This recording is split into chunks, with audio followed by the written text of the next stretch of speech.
1971 की लड़ाई के बाद मैं पलटन के साथ परेड में भाग लेने दिल्ली आया हुआ था।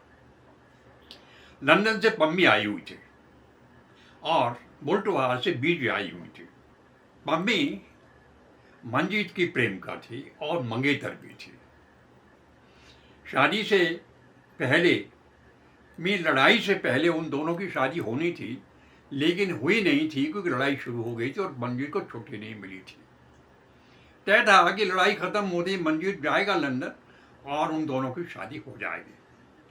मंजीत का घर बुलटोहा में था। वहाँ उसकी दादी बीजी रहती थी और दादी ने ही मंजीत को पाला पोसा था। दादी के साथ बड़ा प्यार था।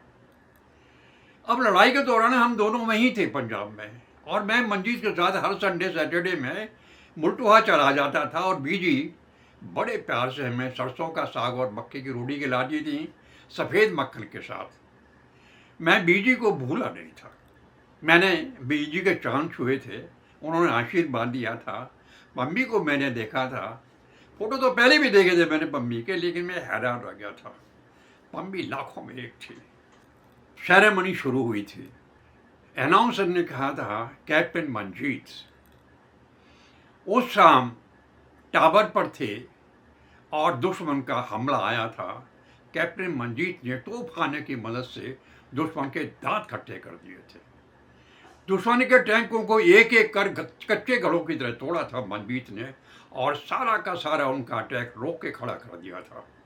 लेकिन तभी एक टैंक के गोले ने सीधा हिट किया था टावर को और मंजीत नीचे आ गया था। कैप्टन मंजीत भागे थे बंकर की ओर, लेकिन मशीन गन के बर्स्ट ने उनका बदन छलनी कर दिया था और कैप्टन मंजीत को मरणोपरांत वीर चक्र प्रदान किया जाता है। बीजी लड़खड़ाते कदमों से सम्मान लेने के लिए आगे बढ़ी थी। मैं और पम्मी एक दूसरे के सामने खड़े थे। पम्मी की आंखों में आंसू थे, लेकिन वक्त गुजर गया था। मैंने पता नहीं क्यों हिम्मत करके पूछा था पम्मी से, शादी नहीं करोगी? पम्मी का उत्तर आया था, नहीं। It was A answer. It was A answer जैसे बिजली गिरी हो।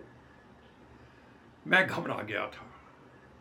आज भी जब कभी याद करता हूं पम्मी को नहीं को, तो मैं घबरा जाता हूं।